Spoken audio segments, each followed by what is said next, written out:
बात आज के चैनल में आपका स्वागत है। मैं हूं पारुल शर्मा और पेश है आज की सच्ची बात पक्की बात।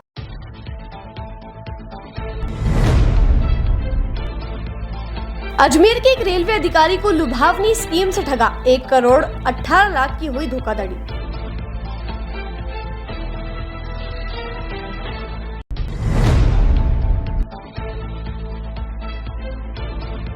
सड़क सुरक्षा माह के तहत यातायात पुलिस ने नियमों की दी जानकारी। पुलिस कप्तान ने साइकिल से किया निरीक्षण।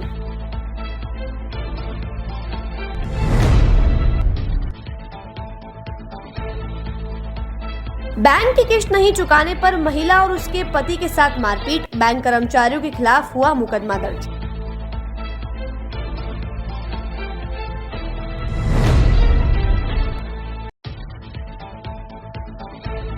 अजमेर के गंज थाने में बुजुर्ग ने की आत्महत्या। बताया जा रहा था बेरोजगारी से परेशान।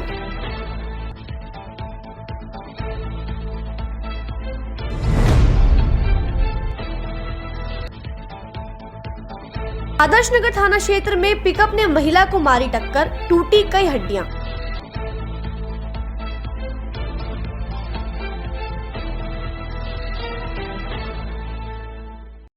यार, बच्चे के लिए ऐसा स्कूल तलाश रहा हूँ जहाँ बच्चा स्टडी करे और साथ में उसे सभी स्पोर्ट्स फैसिलिटीज भी मिले। अपने बच्चे के लिए सतगुरु इंटरनेशनल स्कूल चुनो। स्टडी के साथ साथ यहाँ इवनिंग में नेशनल लेवल के कोचेज द्वारा swimming, badminton, lawn tennis, table tennis, basketball जैसे स्पोर्ट्स की ट्रेनिंग दी जाती है। अरे वाह! सतगुरु इंटरनेशनल स्कूल, पृथ्वीराज नगर, ऑपोजिट ए ब्लॉक, पंचशील, अजमेर।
नई सर्किट, मामू नहीं बनने का, रेडीनेट फाइबर लगाने का, इंटरनेट बोले तो रेडीनेट फाइबर नेट। डिटेल्स के लिए 7412001234 पे कॉल लगाने का। सही है भाई। इंटरनेट बोले तो रेडीनेट फाइबर। मरीज का आधा दर्द तभी खत्म हो जाता है जब डॉक्टर भरोसा दिलाते हैं कि आप ठीक हो जाएंगे, और इस भरोसे का दूसरा नाम है Bharat hospital. Highest standard of care and specialised consultation के साथ best OPD, surgery and diagnosis services. Bharat hospital, near shopping centre, Shastri Nagar, Ajmer. अब शुरू करते हैं बातों का बेहतरीन सफर। अजमेर के हरिभाऊ उपाध्याय नगर निवासी रेलवे अधिकारी महेश मिश्रा के साथ लुभावनी स्कीम देकर 1 करोड़ 18 लाख रुपए की धोखाधड़ी करने का मामला सामने आया है। पीड़ित अधिकारी महेश मिश्रा ने एसओजी टीम को इसकी शिकायत की, जिस पर एसओजी टीम द्वारा 26 जनवरी को कृष्णगंज थाना में मामला दर्ज करवाया गया और उचित कार्यवाही के निर्देश दिए गए। कृष्णगंज थाना एएसआई जगवाल ने जानकारी देकर बताया कि 2014 में नितिन शर्मा नाम के एक व्यक्ति ने अजमेर निवासी रेलवे अधिकारी महेश मिश्रा को फोन के जरिए नई स्कीम देने की बात कही थी और लालच देने के चलते उनके अकाउंट में कुछ राशि भी डाल दी गई थी, जिसके चलते अधिकारी द्वारा लुभावनी स्कीम को देखते हुए नई पॉलिसी खरीद ली गई और भी नई स्कीम खरीदने के नाम पर नितिन नाम के युवक सहित उनके साथियों द्वारा लगातार पिछले कुछ सालों से चेक और नकद के जरिए राशि हड़पी जा रही थी, जिसमें अब तक 1 करोड़ 18 लाख रुपए हड़प लिए गए हैं, जिसकी शिकायत उन्होंने एसओजी को दी और अधिकारियों द्वारा लगातार जांच की जा रही थी। इसके बाद अजमेर एसओजी की यूनिट ने कृष्णगंज थाने में शिकायत भेज दी है और सभी ठग के खिलाफ उचित कार्रवाई करने के आदेश दिए हैं। कृष्णगंज थाना पुलिस ने मामला दर्ज कर जांच सब इंस्पेक्टर रामस्वरूप शर्मा को सौंप दी है और उनके द्वारा कार्यवाही की जा रही है।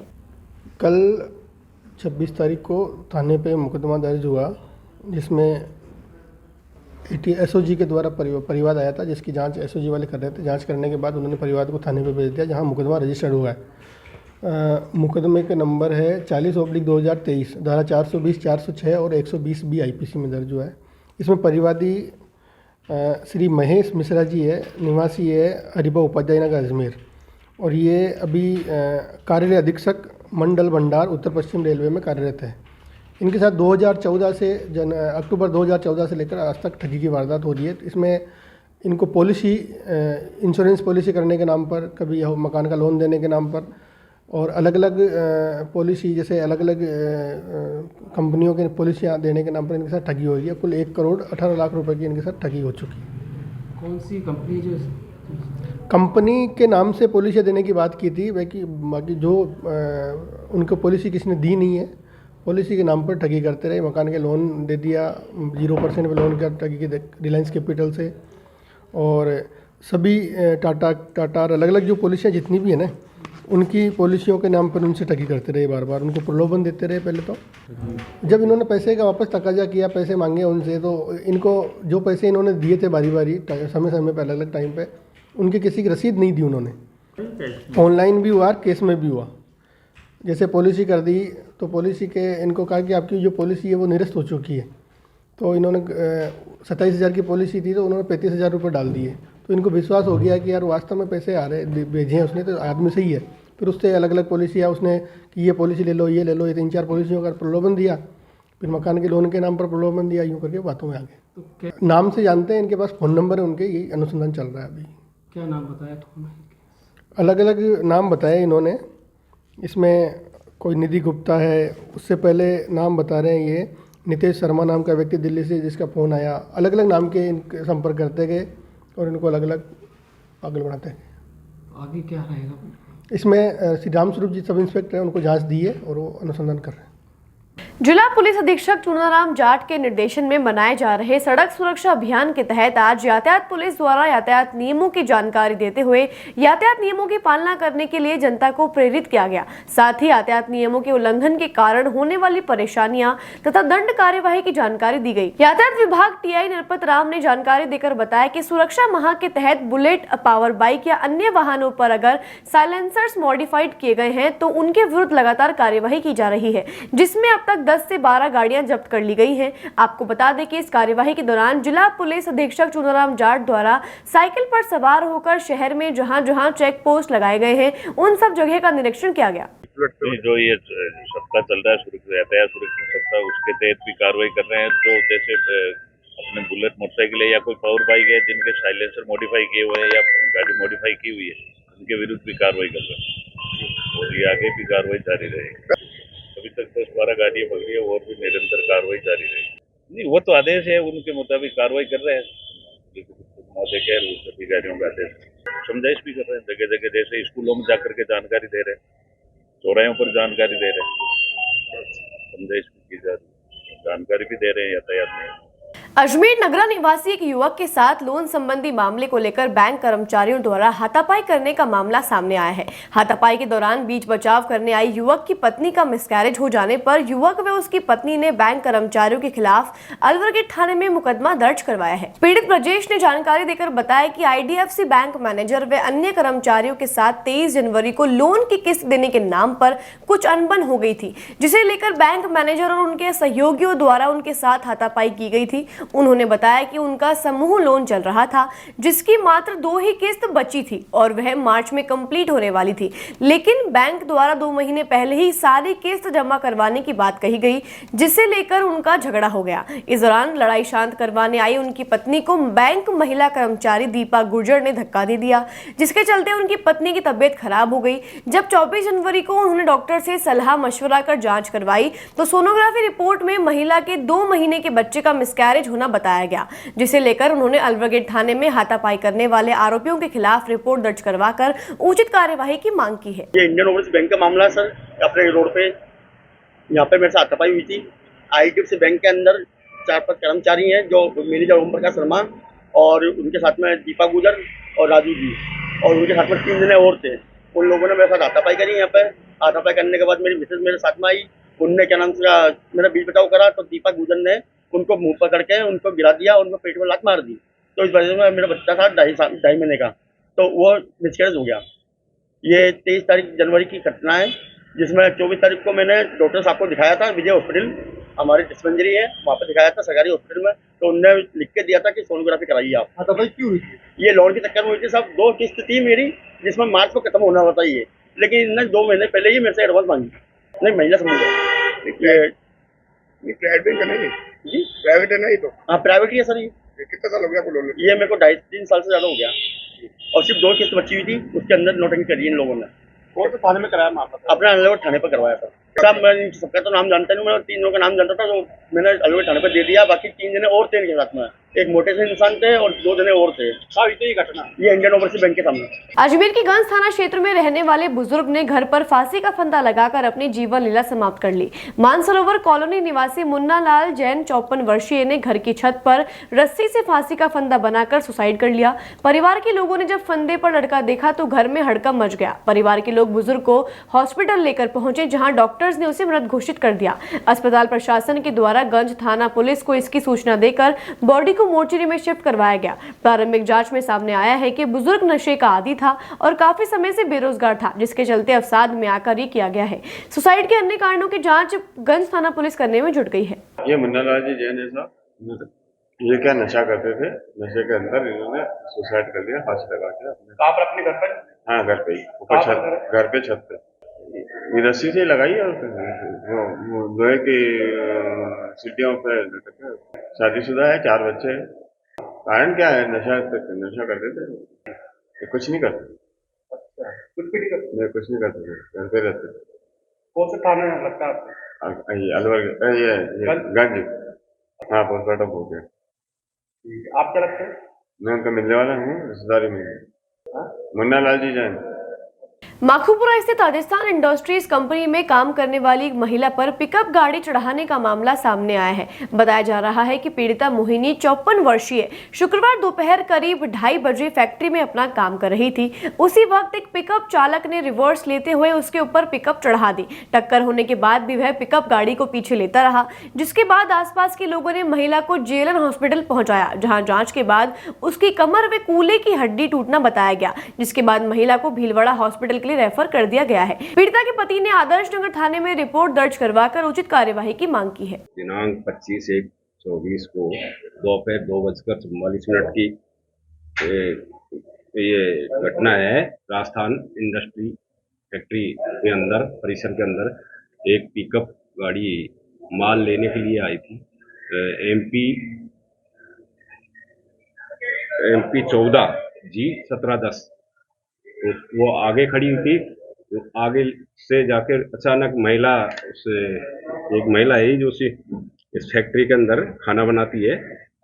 उसका नाम है परिवादी का नाम है प्रेम सिंह रावत, नंद सिंह रावत, जाति रावत, 69 वर्ष, निवासी टेम्पो स्टैंड माकूपुरा अजमेर का रहने, जिसकी पत्नी मोहिनी देवी है, उम्र 54 वर्ष, राजस्थान इंडस्ट्री माकूपुरा में ये ओसो राजस्थान इंडस्ट्री माकूपुरा में ऑफिस में खाना बनाने का काम करती है।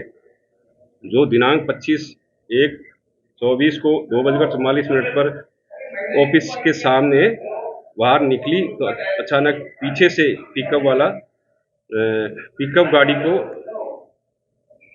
बहुत लापरवाही पूर्वक चलाकर चालक द्वारा परिवादी की पत्नी की दुर्घटना कारित हुई, जिससे परिवादी की पत्नी की कमर व रीढ़ की हड्डी में और वह कूल्हे पर चोट आई है। उसके ऊपर मेरी पत्नी के ऊपर चढ़ने के बावजूद भी गाड़ी वाले ने गाड़ी को नहीं रोका और गाड़ी दुर्घटना का पूरा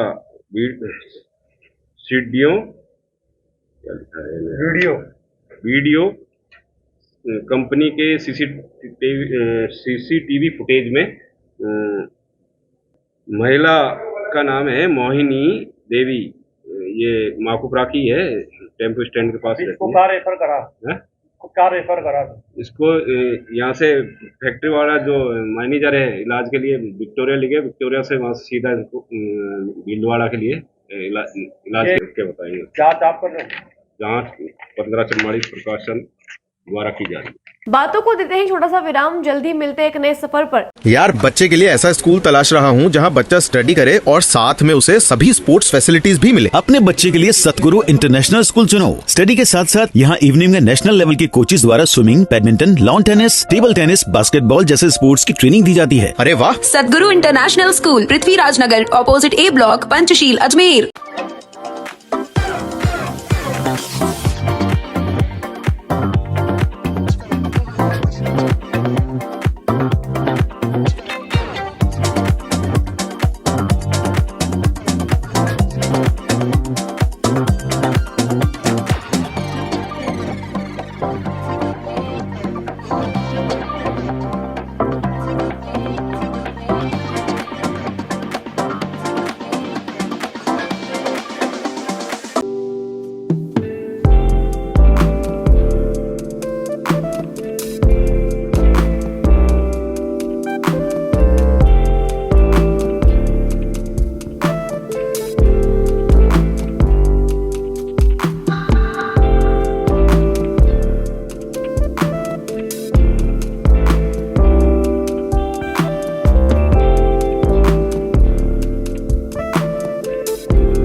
सर्किट, मामू नहीं बनने का, रेडीनेट फाइबर लगाने का, इंटरनेट बोले तो रेडीनेट फाइबर नेट। डिटेल्स के लिए 7412001234 पे कॉल लगाने का। सही है भाई।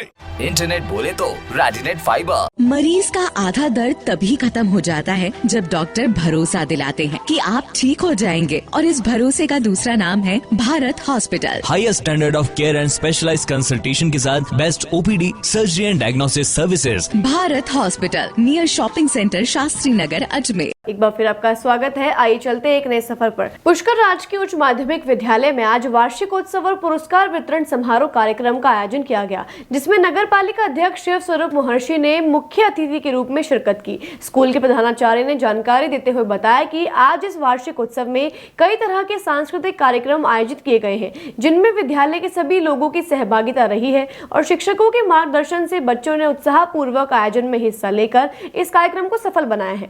माध्यमिक विद्यालय पुष्कर को दिनांक 27 जनवरी 2024 को हमारे विद्यालय प्रांगण में वार्षिक उत्सव का समारोह आयोजित किया गया, जिसके अंदर जो मुख्य अतिथि है नगर पालिका के चेयरमैन श्री शिव स्वरूप महर्षि जी और अन्य अतिथिगण, श्रवण जी संयोजक और विद्यालय के शिक्षकगण, अभिभावक और बच्चों ने भाग लिया।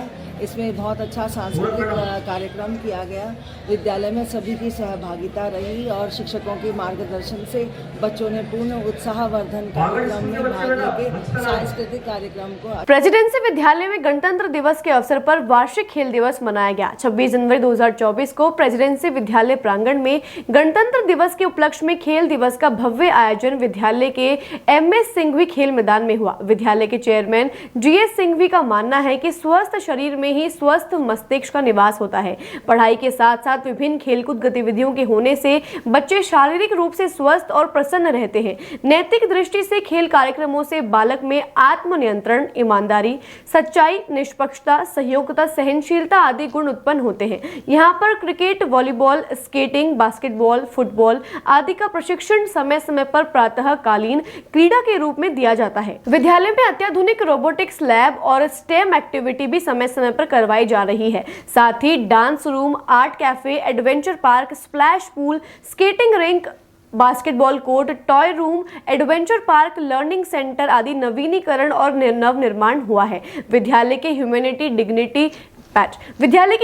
डिग्निटी, इक्वलिटी तथा इंटीग्रिटी हाउस के द्वारा समय समय पर विभिन्न प्रतियोगिताओं का आयोजन किया जाता है। 26 जनवरी को प्रेसिडेंसी विद्यालय में स्पोर्ट्स का भव्य आयोजन हुआ, जिसका उद्देश्य विद्यार्थियों को खेलों के महत्व के बारे में जानकारी देना तथा अनुशासन में रहने के लिए प्रेरित करना है। कार्यक्रम का आयोजन विद्यालय के GS सिंघवी खेल मैदान में किया गया। मुख्य अतिथि प्रदीप वर्मा, राजस्थान पारंपरिक खेल कराटे एसोसिएशन के महासचिव, विशिष्ट अतिथि सुश्री पूजा आसुदानी, पैरा एथलीट को प्राचार्य श्रीमती महेंद्रा कंवर ने पौधा प्रदान करके स्वागत किया। कार्यक्रम का शुभारंभ झंडारोहण एवं राष्ट्रगान के साथ ही मुख्य अतिथि द्वारा मशाल जलाकर किया गया। कक्षा 6 से 12वीं के NCC कैडेट्स द्वारा शानदार परेड का आयोजन किया गया, जो भारत की एकता और अखंडता का जीवंत उदाहरण प्रस्तुत कर रही थी। विद्यालय की कक्षा नर्सरी से 12वीं, जिसमें kids branch Ajmer, kids branch Kishangarh, CBSE branch केगल के छात्रों द्वारा विभिन्न खेलकूद गतिविधियों का आयोजन हुआ, जिसमें कराटे, योगा, डांस आदि के प्रदर्शन के साथ ring cone race, fruit race, collect the ball race, butterfly race, backpack race, flag race, rabbit hunting race, honey bee race, pyramid cone race, camp and goggle race, flag race, nursery hula hoop race, Hawaiian race, 70 metre race, obstacles sponge race, relay race 3री से 5वीं के लिए 100 metre, 200 metre commando relay, 3 leg race, skipping race 6ठी से 8वीं के लिए 100 metre, 200 metre, 400 metre race, relay race, disc throw, shot put 9वीं से 11वीं के लिए। उपस्थित अभिभावक गण के लिए भी रोमांचक खेलों का आयोजन हुआ, जिसमें सभी ने उत्साहपूर्वक आनंद लिया। विभिन्न प्रतियोगिताओं में विजेता प्रतिभागियों को पुरस्कारित किया गया। यहाँ के विद्यार्थियों ने अंतर्राष्ट्रीय कराटे व स्केटिंग में पुरस्कार प्राप्त किए हैं। प्रेसिडेंसी स्कूल में इस प्रकार की गतिविधियों का आयोजन होने से विद्यार्थियों में अध्ययन के साथ ही खेलों के प्रति भी रुचि जागृत हो और दादा दादी को भी बच्चों के साथ समय बिताने का मौका मिले। बच्चों में अपने दादा दादी के प्रति प्यार और आदर की भावना जागृत करने के साथ ही परिवार के सदस्यों को बच्चों के साथ खेलकूद और हंसी खुशी के साथ स्वादिष्ट व्यंजन का आनंद लेने का अवसर मिले। अंत में प्राचार्य ने उपस्थित समस्त सदस्यों का धन्यवाद ज्ञापित किया तथा समस्त प्रतिभागियों को शुभकामनाएं प्रेषित की। बातों को देते ही छोटा सा विराम, जल्दी मिलते हैं एक नए सफर पर। यार बच्चे के लिए ऐसा स्कूल तलाश रहा हूँ जहाँ बच्चा स्टडी करे और साथ में उसे सभी स्पोर्ट्स फैसिलिटीज भी मिले। अपने बच्चे के लिए सतगुरु इंटरनेशनल स्कूल चुनो। स्टडी के साथ साथ यहाँ इवनिंग में नेशनल लेवल के कोचेज द्वारा swimming, badminton, lawn tennis, table tennis, basketball जैसे स्पोर्ट्स की ट्रेनिंग दी जाती है। अरे वाह। सतगुरु इंटरनेशनल स्कूल, पृथ्वीराज नगर, ऑपोजिट ए ब्लॉक, पंचशील, अजमेर।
ये सर्किट मामू नहीं बनने का, रेडीनेट फाइबर लगाने का। इंटरनेट बोले तो रेडीनेट फाइबर नेट। डिटेल्स के लिए 7412001234 पे कॉल लगाने का। सही है भाई।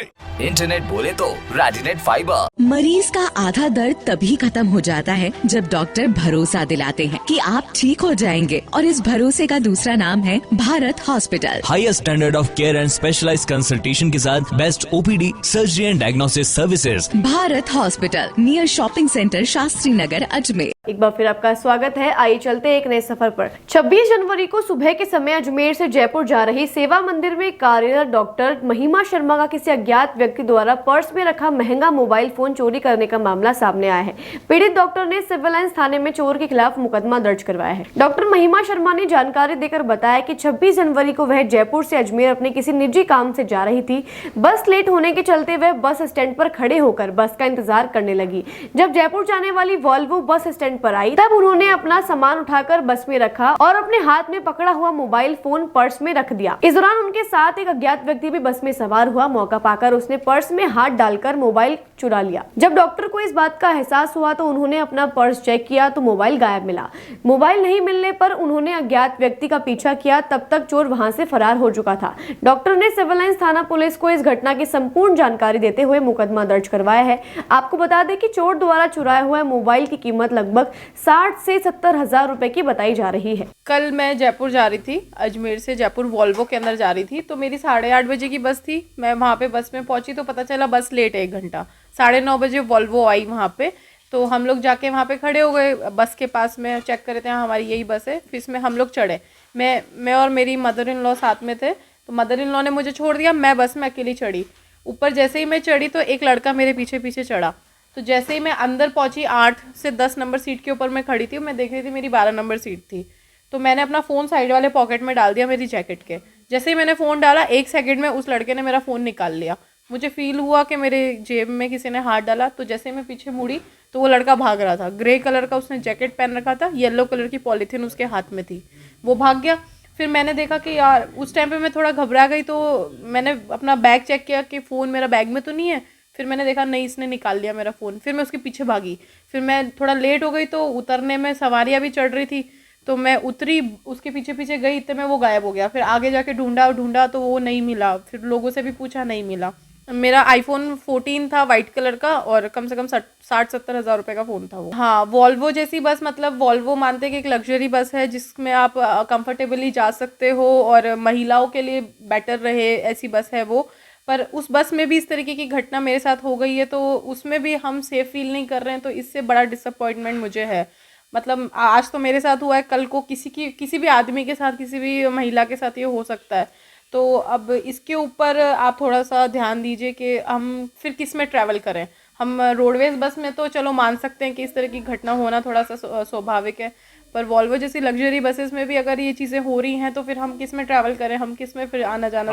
कंप्लेन हमने दर्ज करा दी है, पुलिस सिविल लाइंस पुलिस थाना है वहाँ पे के यादव सर हैं, उन्होंने हमारी FIR कल लिख ली थी पूरी, उन्होंने कागजी कार्रवाई कर ली। हम लोग वापस बस स्टैंड भी गए, उनको सारी चीज़ें बताई। CCTV भी हमने चेक किया, CCTV में वो लड़का आ चुका है, 7-8 कैमरे में आ गया वो लड़का, कैसे उसने फ़ोन निकाला, भागा, किधर गया, वो सब चीज़ें पुलिस को पता है।